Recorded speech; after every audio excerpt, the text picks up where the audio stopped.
आज मंच पर विराजमान अभी अभी जिनने भाषण दिया, आपके अपने लोकप्रिय सांसद, हमारे भाजपा के शुभंकर अध्यक्ष माननीय विष्णुदत्त शर्मा जी, जोरदार अभिनंदन करें माननीय शर्मा जी का। इस अवसर पर पूर्व मंत्री और सुयोग्य विधायक माननीय बृजेंद्र प्रताप सिंह जी, जोरदार अभिनंदन माननीय बृजेंद्र प्रताप सिंह जी का। माफ करना, हमारे साथ छतरपुर के प्रभारी और कृषि मंत्री, बहुत अच्छे कृषि मंत्री माननीय एदल सिंह कंसारा जी का भी अभिनंदन करें, माननीय मंत्री मध्य प्रदेश शासन। इस अवसर पर माननीय ओबीसी आयोग के अध्यक्ष डॉक्टर श्री राम कृष्ण बाबा, जोरदार अभिनंदन बाबा का भी। रामकृष्ण कुसमुझिया जी, आपका अभिनंदन है। हमारे बीच भोले भाले विधायक पवई के प्रहलाद लोधी जी, आपका भी स्वागत अभिनंदन है। यहाँ पन्ना में महाराज छत्रसाल जी भी बैठे हैं, लेकिन छत्रसाल जी की जयंती पर छत्रसाल जी के वंशज के नाते से आप हमारे बीच विराजे, में आपका भी स्वागत अभिनंदन करता हूं। संभाग प्रभारी माननीय मुकेश चतुर्वेदी जी, सदानंद जी, राम बिहारी जी, जयप्रकाश चतुर्वेदी जी, राम अवतार पाठक जी, आशुतोष जी, नाम तो बहुत सारे हैं। पूरा मंच एक बार जोरदार अभिनंदन कर दे पूरे मंच का। और मैं आपको दोनों हाथ जोड़ के पन्ना वालों को प्रणाम करता हूं, आपका अभिनंदन करता हूं, आपका स्वागत करता हूं। बोले भगवान जुगल किशोर महासरकार की। पन्ना की धरती, ऊपर सूरवीर, और सूरवीर की धरती के नीचे पांव में कदम कदम पे हीरे बिखरे हुए हैं। और इतना नैसर्गिक सौंदर्य परमात्मा की दया से कि जंगल में भी जहां टाइगर गायब हो गए थे, वापस अपना पूरा पन्ना आनंद में डूबा हुआ है। मैं जोरदार अभिनंदन करें। एक विशेष नगरी अगर कोई है तो ये पन्ना नगरी है, इसका जो आनंद है। इसलिए महाराज छत्रसाल ने भी सोच समझ के राजधानी बनाई। कहने के लिए तो उनका ओरछा से भी संबंध था, बहुत सारी जगह से था, लेकिन प्राणनाथ जी की नगरी, जुगल किशोर जी की नगरी और पन्ना रणबांकुरों की नगरी भी है। पन्ना के अंदर कुछ खास बात है, जिसके कारण से पूरे देश में अगर सबसे अच्छे हीरे कहीं पाए जाते हैं तो वो हमारे पन्ना जिले के लिए है। जोरदार अभिनंदन अपने आप के लिए भी। भगवान ने जब भाग्य दिया तो थोड़ा ज्यादा ही अच्छा दिया। कई लोगों को जलन हो सकती है, लेकिन जब मैं आज आया हूं गौरव दिवस के अवसर पर, तो गौरव दिवस पे यही तो स्मरण करना चाहिए और यही जीवन भर याद भी रहता है। जब यहाँ 131 नवविवाहित दंपत्ति, इनका विवाह होकर के हमारे लिए 16 संस्कार में एक बड़ा संस्कार पाणी ग्रहण संस्कार, परमात्मा ने सबको जन्म दिया और जन्म से मृत्यु तक की पूरी यात्रा में सनातन संस्कृति में सबसे बड़ा दान माँ बाप के हाथ से अगर होता है तो कन्यादान होता है। और आपके माध्यम से दो परिवार जुड़ते हैं, दो गांव और नगर के बीच संबंध बनते हैं और एक नई सृष्टि प्रारंभ होती है। मैं आप सबको बधाई देता हूं, आपके भावी जीवन के लिए भी शुभकामना देता हूं। जोरदार अभिनंदन करें हमारे दूल्हा दुल्हन के लिए। ये भी सोच रहे कहां नेतागिरी में फंस गए। एक तो गर्मी, ऊपर ये भारी नाटक, सूट पहना देते जबरदस्ती से। कभी पहने ही नहीं सूट ऐसा, क्या मालूम कौन सी परंपरा चालू हो गई। और दुल्हन को भी बेचारी को लपेट लपूट के जबरदस्ती से जाने क्या क्या लपेट दिया। लेकिन अच्छा तो ये लग रहा है कि आपस में बैठे बैठे हम लोग तो अपना भाषण दे, ये गुटरुगु करते हुए इनका प्रेम बढ़ा रहा है इनके, ये भी आनंद की चीज है। संवाद के माध्यम से आपका भविष्य का जो जीवन है, ये संवाद से ही हल होगा। और आज अहिल्या माता के आधार पर भी मैं कार्यक्रम जोड़ रहा हूं। अहिल्या महारानी जिनकी 300वीं जयंती है, हमारी एक ऐसी शासिका जो अपने जिस घर में ससुराल में बहू बन के आई, आते माँ बाप ने, ससुराल पक्ष के ससुर ने और सास ने, हमारे टीवी सीरियल वाले जाने क्या क्या कहते हैं, सास को ससुर को खलनायक बना देते, कितना गंदा व्यवहार बताते हैं। लेकिन ये राजमाता अहिल्या महारानी और हम सबके घर घर में उदाहरण है। अरे बेटी की तरह स्वागत करती है सास, अपनी जान की बाजी लगा करके बेटी के इज्जत बचा करके दो परिवारों के संबंध मजबूत करते हैं। कभी कभी कोई छोटा मोटा कोई घटना हो जाए तो इसका मतलब सबके साथ जुड़ता है, ऐसा नहीं। ये तो हमारी परंपरा है। इसीलिए दुनिया के 200 से ज्यादा देश है, किसी भी देश में 7 जन्मों के रिश्ते की बात नहीं आती है। किसी भी देश में एक पत्नी विवाह ये प्राणनाथ जी की नगरी है। इस्कॉन से लेकर दुनिया के हमारे सभी धर्मशास्त्रियों ने हमारे परिवार की गृहस्थाश्रम की जो बात की है वो अद्भुत है, कोई किसी से तुलना नहीं हो सकती। हमारे यहाँ तो सदैव इस बात के लिए कामना होती है कि जो हमारे संबंध बने, जो पति पत्नी बने, वो एक जन्म के लिए नहीं होना चाहिए, 7-7 जन्म तक वो ही पति पत्नी बने। ये परमात्मा से हम मांगते हैं, ये संस्कृति हमारी है, इस संस्कृति के वाहक हम लोग हैं। जब मैं आपके बीच बात कर रहा हूं तो आज के इस अवसर पर पन्ना का गौरव दिवस भी है, और पन्ना के गौरव दिवस के अवसर पर मैं मध्य प्रदेश सरकार की ओर से आपको शुभकामना दे रहा हूं। और माननीय विजेंद्र प्रताप सिंह जी, जैसे आपने कहा, और माननीय वीडी शर्मा जी ने अभिनंदन किया, अरे सरकार बनती है, सरकार के माध्यम से सुशासन की मिसाल बनना चाहिए, संस्कार की ज्योति जलना चाहिए। हमको मालूम है शराब के कारण परिवार के परिवार बर्बाद हो जाते हैं। परिवार के ऊपर खासकर माता बहनों के लिए, भाई तो शराब पी के आएगा, लेकिन जो घर में परेशानी आती है कि बाल बच्चे परिवार सब दुखी हो जाते हैं।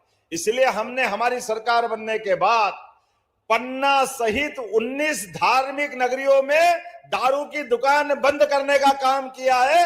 शराब की दुकान बंद कर दें, हमारा तो प्रयास है।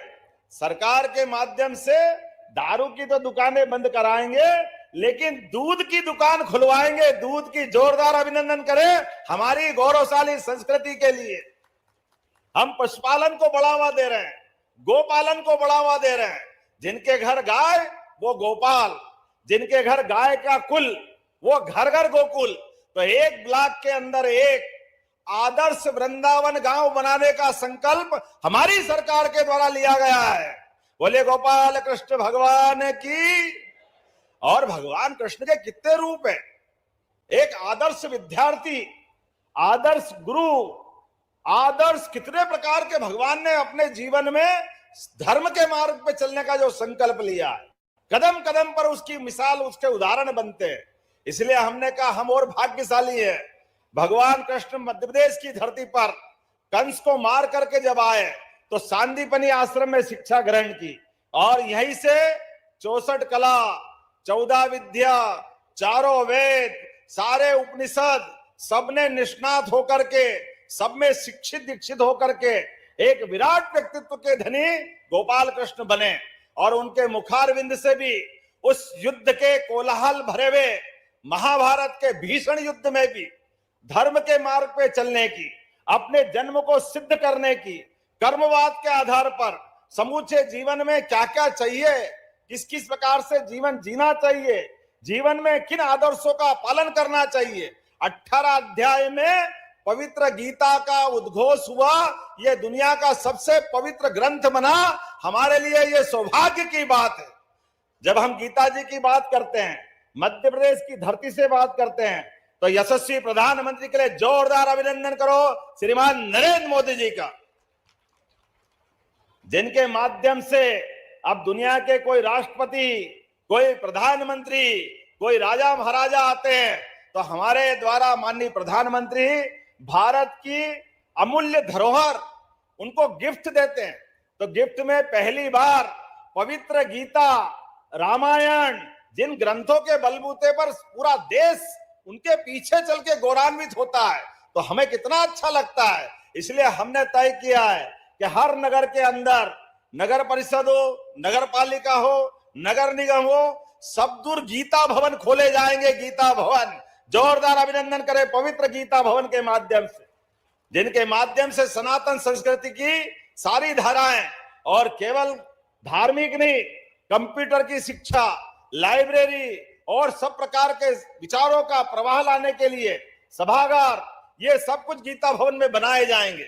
इतना ही नहीं, आज जब आपके बीच में आया हूं तो समय तो बहुत हुआ है, लेकिन आया हूं तो बड़ी सौगात, बहुत जल्दी मेडिकल कॉलेज का उद्घाटन करने के लिए पन्ना में आने वाला हूं। जोरदार अभिनंदन करें अपने लिए।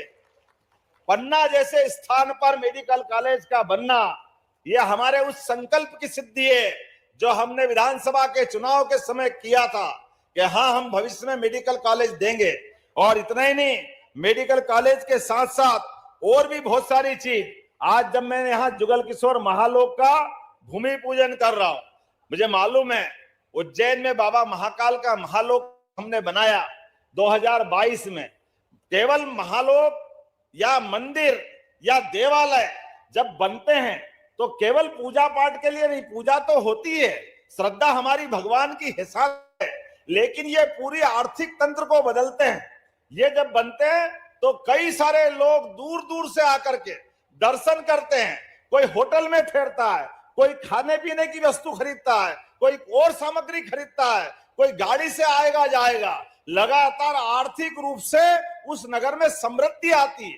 पूरा नगर, प्रदेश, देश हजारों साल से इसी प्रकार से तो सांस्कृतिक रूप से एक है। हमको मालूम है महारानी अहिल्याबाई की अगर हम बात कर रहे हैं, उनकी जयंती मना रहे हैं। उनका राज्य तो बहुत छोटा था, लेकिन उनने पूरे देश के अंदर, बनारस में अगर बाबा विश्वनाथ का मंदिर जिसमें आज हम दर्शन करते हैं, पूजा करते हैं, हमें इस बात का गर्व है, ये मंदिर बनाने का मुगलों के टाइम भी साहस अगर किसी में था तो अहिल्या महारानी में था। जोरदार अभिनंदन करें अहिल्या महारानी के लिए। और केवल विश्वनाथ धाम नहीं, सोमनाथ, द्वारका, गंगोत्री, बद्रीनाथ, रामेश्वरम, मानसरोवर, जहां जहां देवस्थान, वहां घाट पवित्र, नहाने के लिए, रहने के लिए धर्मशालाएं, भोजन के लिए अन्न क्षेत्र, सभी प्रकार की सुविधाएं अपने निजी खर्च से राजमाता अहिल्या महारानी ने खड़ी की। इसके पीछे हमारी इस संस्कृति को, सांस्कृतिक राष्ट्रवाद का बड़ा एक संकल्प उनका था, इसलिए उनके लिए भी हम जयंती मना रहे हैं। और हम मध्य प्रदेश की धरती पे परसों स्वयं हमारे नरेंद्र मोदी जी पधार रहे हैं। जोरदार अभिनंदन करो एक बार फिर नरेंद्र मोदी जी के लिए। जब मैं यहाँ इस कार्यक्रम में आ रहा था तो आने के पहले तिरंगा यात्रा हुई। बहनों के सुहाग, हमारे यहाँ तो हमारी संस्कृति में सबसे बड़ा सम्मान पतिव्रता स्त्री का सिंदूर होता है। और हमारे देश के दुश्मनों ने सिंदूर पे हाथ डालने का प्रयास किया, जिनने छेड़ा उनको छोड़ा नहीं। जोरदार अभिनंदन करें उनके घर में घुस के मारने का, उनको मिट्टी में मिलाने का संकल्प हमारे प्रधानमंत्री जी ने लिया। श्रीमान नरेंद्र मोदी जी के नेतृत्व में सेना के साहस के लिए जोरदार अभिनंदन करें, जिनके पराक्रम ने एक नया रिकॉर्ड बनाया है। जब मैं आपसे यहां बात कर रहा हूं तो कई प्रकार की चीजें मुझसे मांगी गई, मैं आज उसको देख रहा हूं। एक तो आपके यहां किसी सुलोचना बाई ने कहा कि पति का देहांत हो गया और घर में खर्च की कठिनाई है, मजदूरी से समय निकालते हैं, और ये अप्रैल में इनका एक्सीडेंट हो गया और मोटरसाइकिल की दुर्घटना में हॉस्पिटल में भर्ती है, जबलपुर के सिटी हॉस्पिटल में, और 8 लाख खर्च हो गए। अब इनने कहा कैसे भी करके आप तो हॉस्पिटल से दूसरी जगह निकलवा दो क्योंकि पैसे नहीं है। मैंने कहा कोई बात नहीं, ये हमारी सरकार है, बहन जो 4 लाख रुपए लगेंगे हमारी सरकार पूरा पैसा देगी, लेकिन पूरा इलाज हमारे द्वारा कराया जाएगा। कलेक्टर ध्यान देना, ये सारे पैसे राज्य सरकार के द्वारा दिए जाएंगे। हमने जब निर्णय किया कि आज अपने बदलते दौर में एक्सीडेंट हो जाते हैं तो ऐसे हमारे लोगों को बगैर कारण से पुलिस के डर के मारे, खर्चे के डर के मारे घबराने की जरूरत नहीं है। कोई एक्सीडेंट अगर हो जाए, भगवान करे एक्सीडेंट नहीं हो, और कोई कारण से हो जाए तो आप डरना मत, उठा के हॉस्पिटल पहुंचाना। अब प्रधानमंत्री के नेतृत्व में हमने योजना बनाई है, जो हॉस्पिटल पहुंचाएगा उसको भी मानवता के आधार पर 25,000 का पुरस्कार देकर के उसकी जान भी बचाएंगे और मानवता जिंदा करेंगे। अरे ये व्यक्ति के साथ व्यक्ति का संबंध, एक दूसरे के साथ संबंध होना चाहिए। इसी प्रकार से एक योजना और बनाई है, जैसे सामूहिक विवाह योजना है। हमारी बहन बेटी किसी कारण से अगर विधवा हो जाती है, उसका सुहाग गुजर जाता है, बाद में पहाड़ जैसी जिंदगी कैसे काटे वो? ये खराब समय हमने सरकार में नीति बनाई है, चिंता मत करना, अगली बार ऐसे ही कार्यक्रम करना, और जितनी विधवा बहनें हैं उनकी शादी कराए, 2 लाख रुपया प्रति जोड़ा हमारी सरकार उसमें भी देने वाली। बहन बेटी की जिंदगी अच्छी करना हमारी सरकार का संकल्प है। हमारे माध्यम से अभी तो और बड़ा बदलाव आने वाला है। केन बेतवा नदी जोड़ो अभियान के माध्यम से पन्ना भी उसमें है।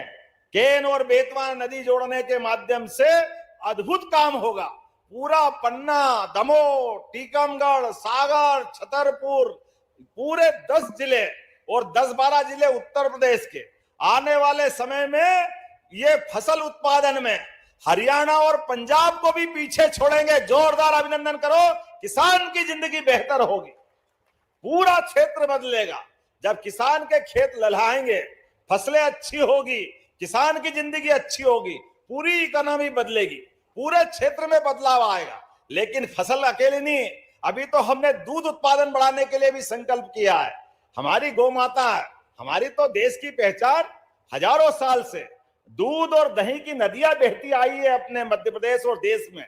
लेकिन अभी समय बदला, गौ माताएं अपाहिज, लावारिस, बूढ़ी, बीमार लोग छोड़ देते हैं, कोई संभालता नहीं है, पैसे की व्यवस्था नहीं है, कोई चिंता नहीं।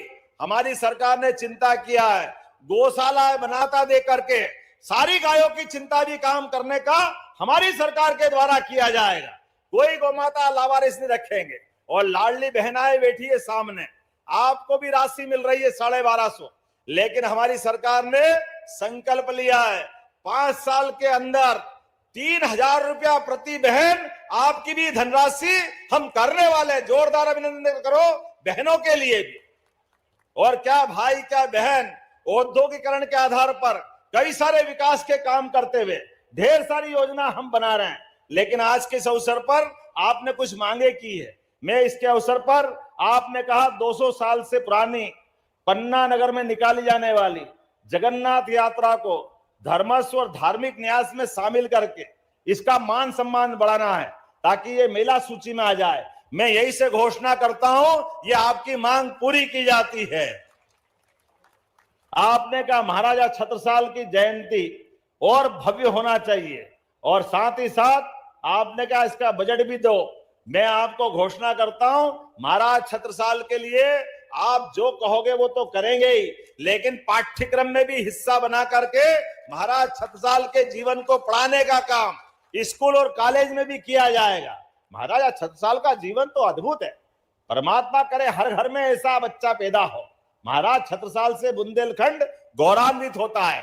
कोई कैसे भूल सकता है, मुगलों की सत्ता में भी